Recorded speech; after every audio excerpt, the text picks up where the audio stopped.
இந்த நாள் நமக்கு தெரிவிக்கிறது.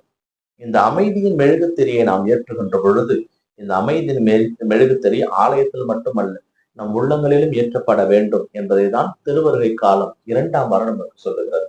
பல நேரங்களிலே இறைவன் கொடுக்கின்ற வார்த்தையை நாம் காதில் வாங்கிக் கொள்வோம். ஆனால் மனதிற்குள் அதை கொண்டு செல்வது கிடையாது. அது நாம் மனதிற்கு கொண்டு செல்கின்ற பொழுதுதான் அது வீரியமிக்கதாக மாறுகிறது. விதையானது மண்ணுக்குள் செல்கின்ற பொழுதுதான் அது மரமாகிறது. அதுபோலதான் இறை வார்த்தை நம்முள் செல்லுகின்ற பொழுதுதான் அது நல்லதொரு உணர்வை நமக்குள் கொடுக்கும். அந்த இஸ்ரவேல் மக்களுக்கு பாருக்கு இறைவாக்கினுடைய வார்த்தை அப்படிப்பட்ட ஒரு சந்தோஷத்தை கொடுத்தது. ஏனென்றால் நிழல் இருக்கும் இடத்தில்தான் வெயிலுடைய அருமை தெரியும். தாகம் இருக்கின்ற இடத்தில்தான் தண்ணீருடைய அருமை தெரியும். அப்படித்தான் இஸ்ரவேல் மக்களுக்கு அடிமைதனம் என்றால் என்ன, கஷ்டம் என்றால் என்ன, வலி என்றால் என்ன, வேதனை என்றால் என்ன அவர்களுக்கு தெரியும். அப்பொழுது இறைவனுடைய வார்த்தை அவர்களுக்கு தேன் அமிர்தத்தை கொடுத்தது போல இருந்தது. ஏனென்றால் காலம் முழுக்க அவர்கள் பட்ட பாடுகள் கடவுள் தீர்த்து வைக்க போகின்றார் என்ற சந்தோஷத்திலே வர இருக்கின்ற கடவுளை வாழ்த்த வழி தேடி காத்துக் கொண்டிருந்தார்கள். பிரியமானவர்களே, அப்படிப்பட்ட ஒரு நிலைமைதான் இன்று நமக்கு கொடுக்கப்பட்டிருக்கிறது.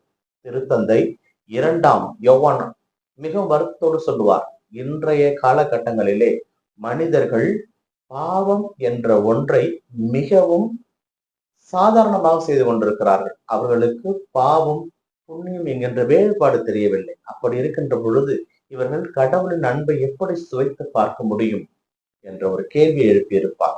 பிரியமானவர்களே, இந்த திருவருகை காலத்திலே நாம் சிந்திக்க அழைக்கப்படுகின்றோம். இந்த அமைதியின் மெழுகுத்திரி ஏற்றுவது எதனால்? எதற்காக இந்த அமைதியின் மெழுகுத்திரி ஏற்றப்படுகிறது? திருவருகை காலத்திலே இந்த அமைதியின் மெழுகுத்திரி எனக்கு சொல்லுகின்ற செய்தி என்ன என்பதை நாம் அறிந்து கொள்ள கடமைப்பட்டிருக்கிறோம். கடந்த வாரத்திலே எதிர்நோக்கின் மெழுகுத்திரியை நாம் ஏற்றி இருப்போம்.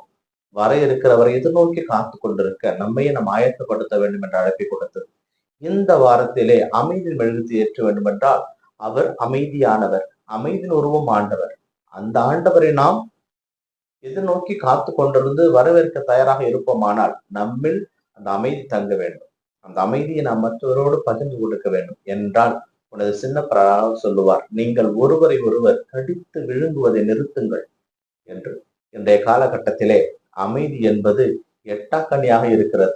அமைதி என்பது ஆண்டவருக்கு மட்டும் உரிய ஒரு சொத்தாக இருக்கிறது. அதை மற்றவர்களுக்கு பகிர்ந்து கொடுப்பது என்பது எட்டாக்கனியாக இருக்கிறது. ஏனென்றால் பல வேளைகளிலே இன்று அமைதியானது காசுக்கு விலை போகின்ற ஒரு பொருளாக மாறிவிட்டது. ஏனென்றால் இன்றைய காலகட்டங்களிலே காது என்ற சொல் அமைதியோடு ஒப்பிட்டு பார்க்கப்படுகிறது. அங்கேதான் பல ஏமாற்ற